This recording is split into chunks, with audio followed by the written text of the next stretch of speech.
Hey guys, welcome back to our channel. ഇന്ന് ഞങ്ങൾ 6 പേരും കൂടി മലയാറ്റൂർക്കാണ് കേട്ടോ പോകുന്നത്.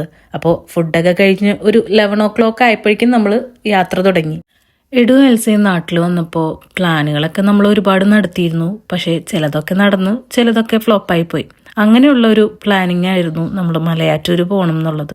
മലയാറ്റൂർ യാത്ര നമ്മളെ സംബന്ധിച്ച് ഒഴിവാക്കാൻ പറ്റാത്തത് കൊണ്ട് തന്നെ നമ്മൾ ആ യാത്ര നടപ്പിലാക്കുകയാണ്.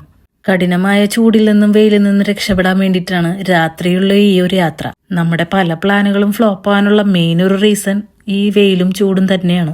അങ്ങനെ നമ്മൾ മലയാറ്റൂർ അടിവാരത്തെ പള്ളിയിലെത്തി. 2 വീലറിന് വന്നതുകൊണ്ട് തന്നെ ഭയങ്കര തണുപ്പായിരുന്നു കേട്ടോ, കാറ്റടിച്ചിട്ട്. അപ്പം ഞങ്ങൾ 3 പേരും കൂടി വാഷ്റൂമൊക്കെ പോയിട്ട് വന്നു. അപ്പച്ചനും അമ്മച്ചിയും അപ്പച്ചന്റെ പ്രാർത്ഥനാ ഗ്രൂപ്പിൽ നിന്ന് മലയാറ്റൂർ പോകുന്നതുകൊണ്ടാണ് കേട്ടോ ഞങ്ങളുടെ കൂടെ വരാഞ്ഞത്. ഫുഡ് കഴിച്ചിട്ട് രാത്രി ഉറങ്ങാതെ വന്നതിൻ്റെ എല്ലാ ബുദ്ധിമുട്ടുകളും അസ്വസ്ഥതകളും നമുക്ക് തോന്നി തുടങ്ങി കേട്ടോ. അപ്പോൾ എന്തായാലും ഒരു ചായ കുടിച്ചിട്ട് നമുക്ക് മല കയറാമെന്ന് വിചാരിച്ചു. അങ്ങനെ ചായയും പിള്ളേർക്കുള്ള സ്നാക്സും വാങ്ങാൻ വേണ്ടിയിട്ട് കയറിയതാണ് കേട്ടോ. അങ്ങനെ നമ്മുടെ വണ്ടികൾ സേഫ് ആയിട്ടൊരു സ്ഥലത്ത് പാർക്ക് ചെയ്തിട്ട് നമ്മളിതാ മലയിലേക്ക് കയറാൻ പോവാണ്. അപ്പോൾ എന്തായാലും ഇവിടെ തിരി കത്തിച്ചിട്ട് പ്രാർത്ഥിച്ചിട്ടാവാലോ തുടക്കം. അങ്ങനെ ഒരു കെട്ട് തിരി വാങ്ങി ഞങ്ങൾ എല്ലാവരും കൂടി അങ്ങ് കത്തിച്ച് പ്രാർത്ഥിച്ചിട്ട് തുടങ്ങുവാണ്. അടിവാരത്തുനിന്ന് ഞാൻ എപ്പോഴും പ്രാർത്ഥിക്കുന്നത് ഒരു കുഴപ്പവും കൂടാതെ എനിക്ക് മല കയറാൻ പറ്റണേന്നാണ് കേട്ടോ. എൻ്റെ ഒരു അനുഭവത്തിൽ നിന്ന് നമ്മൾ മല കയറാൻ പോകുമ്പോൾ നമുക്ക് ആ മല കയറാൻ പറ്റും എന്നുള്ള വിശ്വാസത്തോടു കൂടി നമ്മൾ കയറുക. അയ്യോ എനിക്ക് ഈ മല കയറാൻ പറ്റില്ല, ഇനിയും ഉണ്ടല്ലോ, അങ്ങനെ വിചാരിച്ചു കഴിഞ്ഞാൽ നമുക്ക് ഭയങ്കര ബുദ്ധിമുട്ടായിരിക്കും മല കയറാനായിട്ട്.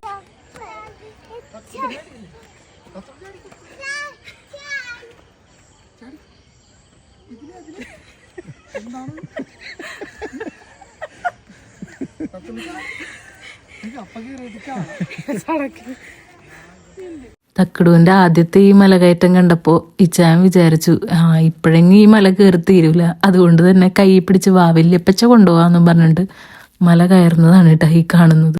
ചച്ചു ആദ്യമേ അങ്ങോട്ട് കയറി പോവാണ് കേട്ടോ. പിന്നെ നമ്മളെ കാണാതാവുമ്പോൾ തിരിച്ചിറങ്ങി വരും. അങ്ങനെ 2 തവണ കയറാനുള്ള ഒരു കയറ്റം അവൻ കയറിയിട്ടുണ്ട്.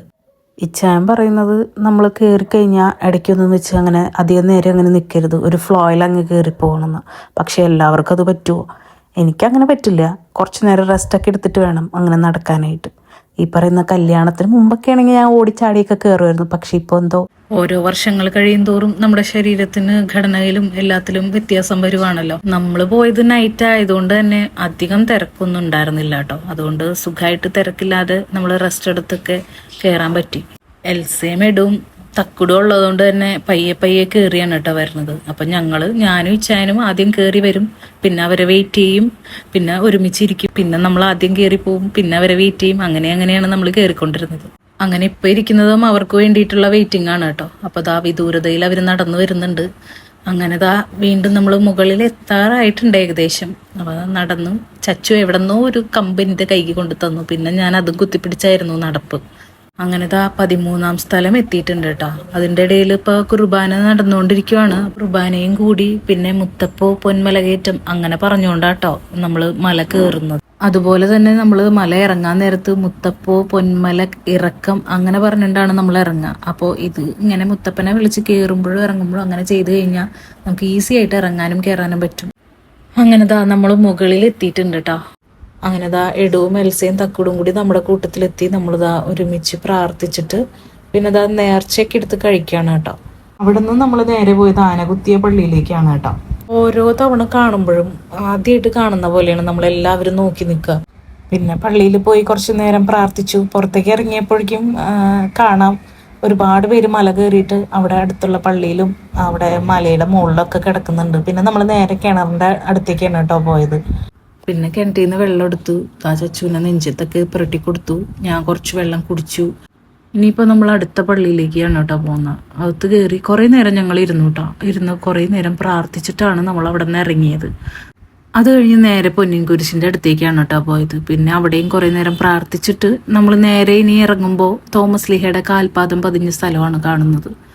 അതും എപ്പോഴും കണ്ടാലും പിന്നെയും നോക്കി നിൽക്കുന്ന ഒരു സ്ഥലമാണ്. നമ്മൾ വീണ്ടും കൗതുകത്തോടെ തന്നെ നോക്കി നിൽക്കാറുണ്ട്.